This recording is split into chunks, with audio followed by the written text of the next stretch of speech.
His help. No, I mean, I'm good up there. I got some things, some people to thank. There's a lot of good people in my life.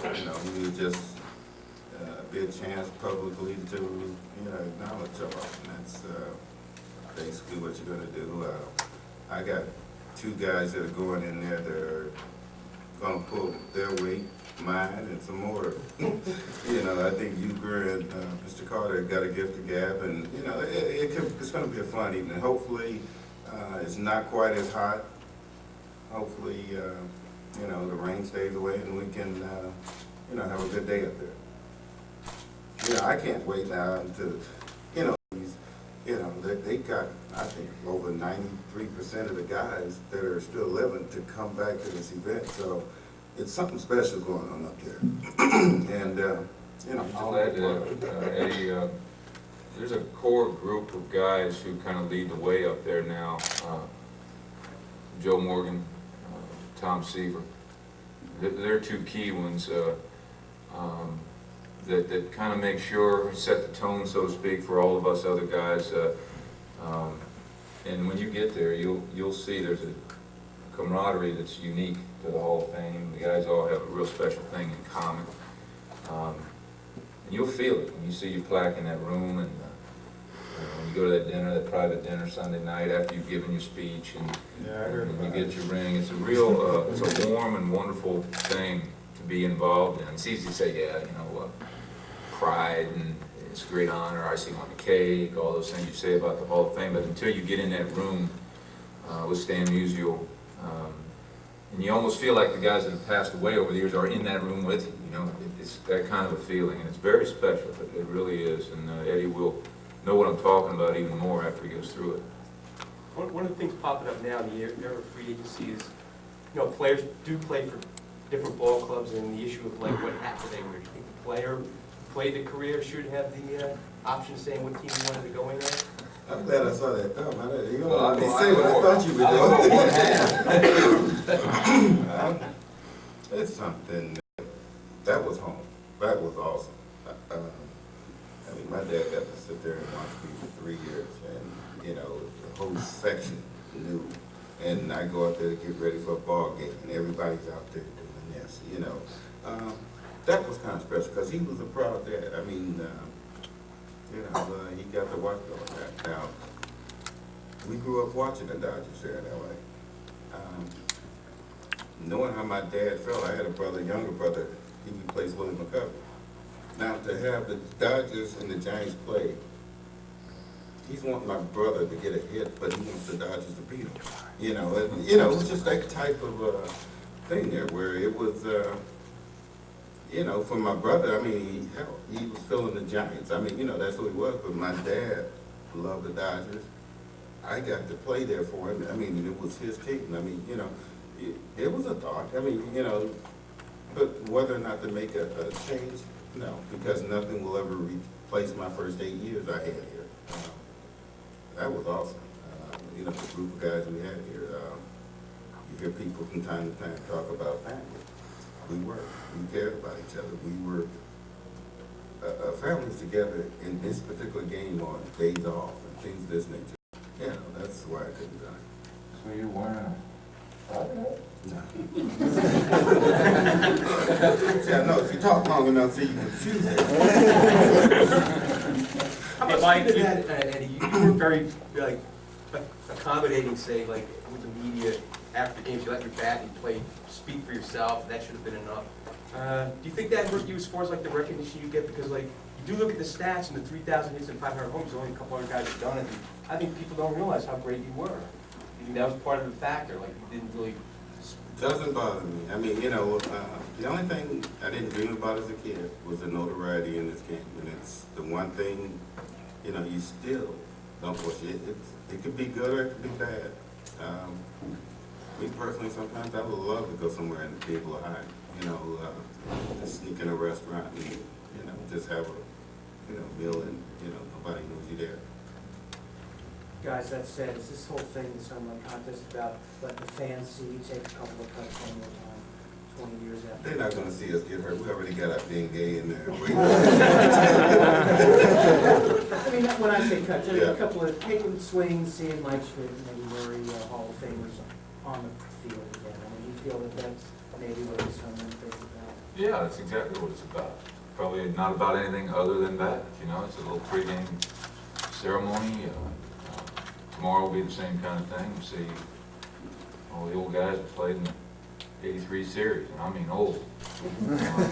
It's not gonna be pretty, you know, there's some guys with some bad bodies, and the guys aren't gonna be able to run, and we won't be able to throw too well, and, but there'll be a lot of grins, you know.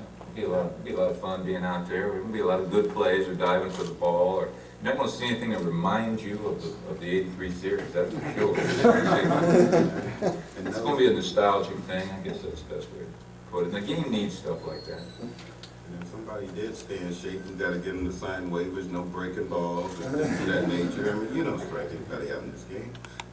Like Palmer. Nah, he's competitive. He might try something. He might try something. Mike, you've been pretty outspoken about Pete Rose being banned from baseball. One of the ramifications is he can't participate in a game like the old timers game. What are your thoughts about not being able to have him be involved? Well, I'd love to have Pete here. It's just not going to happen until they take some action with regard to his reinstatement. My guess is sometime after the All-Star break, something will surface. That's what my sources tell me anyway.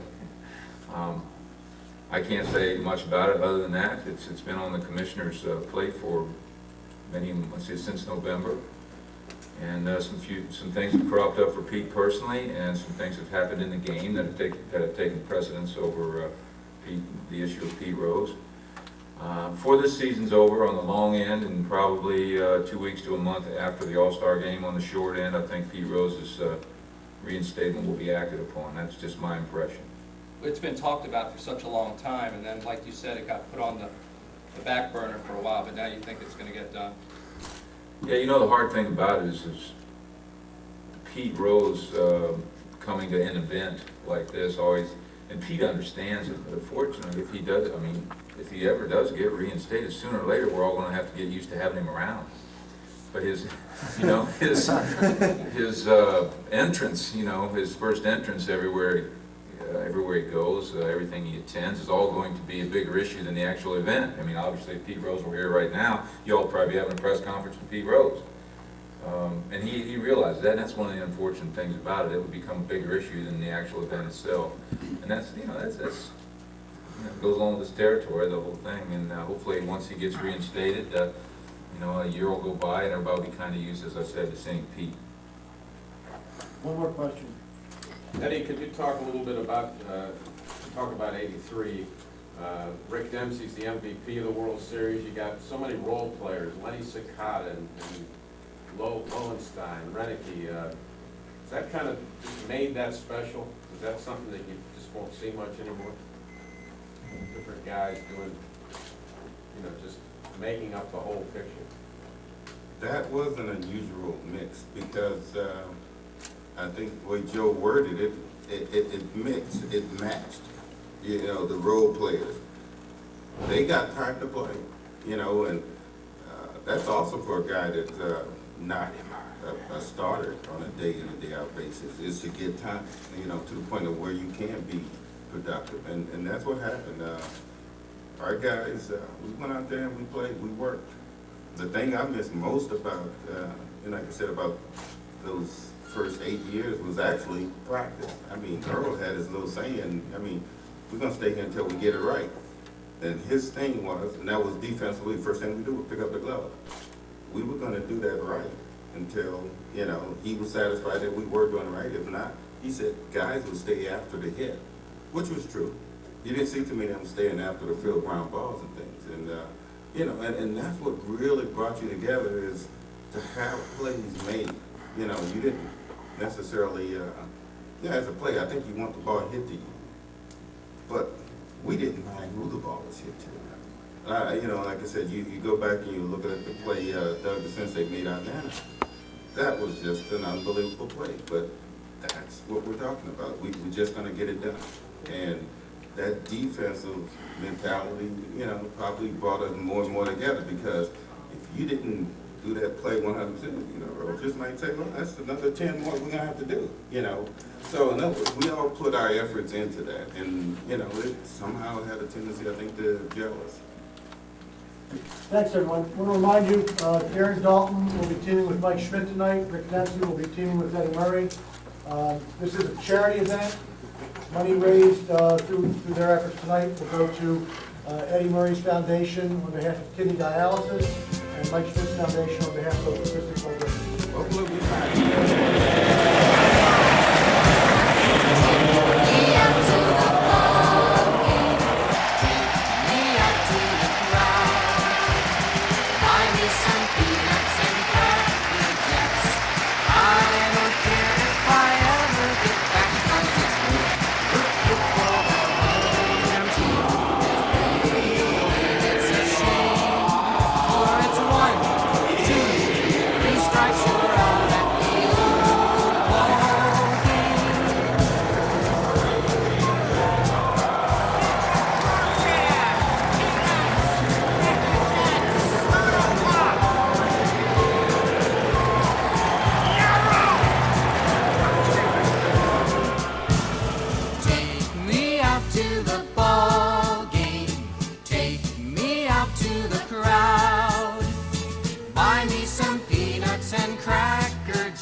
I don't care if I ever get back, 'cause it's root, root, root for the home team.